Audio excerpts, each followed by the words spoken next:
Good morning students.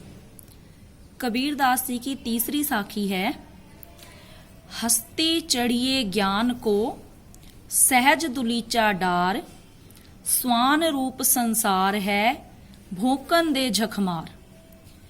इसमें कवि ने कहा है हस्ती चढ़िए ज्ञान को। हस्ती मतलब हाथी, जो हस्ती का मीनिंग है वो हाथी होता है, लेकिन अब इसमें कौन से हाथी की बात कर रहे हैं? ज्ञान रूपी हाथी की।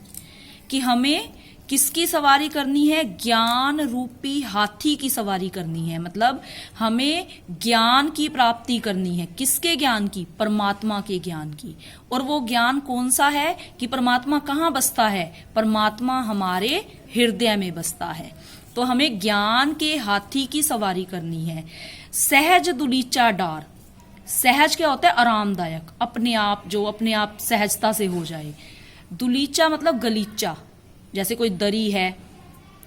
डार, डार मतलब डालना, कि जैसे जब हम हाथी की अगर सवारी करें, उस पर हम एक मुलायम गलीचा, मुलायम दरी बिछाकर बैठें, तो वो बहुत आरामदायक सवारी होगी।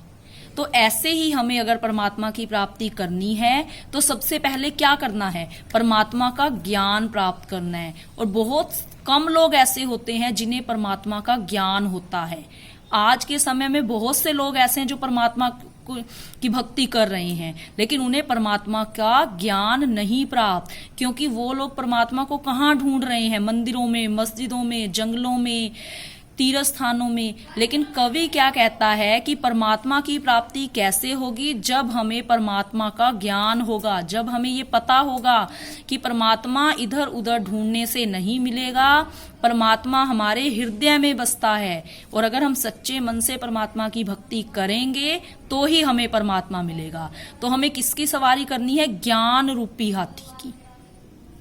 स्वान रूप संसार है। स्वान का मतलब क्या होता है? कुत्ता। अब इसमें कवि ने संसार को कुत्ते का रूप कहा है। कि देखो, अगर कोई व्यक्ति ईश्वर की भक्ति करता है, वो परमात्मा का ज्ञान प्राप्त करता है, परमात्मा की भक्ति में लीन है, तो बहुत से लोग ऐसे होते हैं जो उसका मजाक बनाते हैं। लेकिन कवि ने ऐसे लोगों को कुत्ते का रूप कहा है।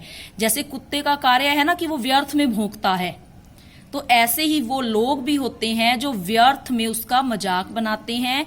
लेकिन कवि कहता है भोकन दे, ऐसे लोगों को भोंकने दो। अगर कोई व्यक्ति ईश्वर की भक्ति कर रहा है, सामने वाला उसका मजाक बना रहा है, तो उसको बोलने दो। झक मार, झक मारना होता है व्यर्थ में बोलना, क्योंकि ऐसे लोगों को व्यर्थ में बोलने की आदत होती है। तो कवि इसमें यही कह रहा है कि अगर कोई व्यक्ति परमात्मा की भक्ति में लीन है, लेकिन संसार के अन्य लोग उसका मजाक बना रहे हैं, व्यर्थ में बोल रहे हैं, तो हमें उनकी परवाह नहीं करनी।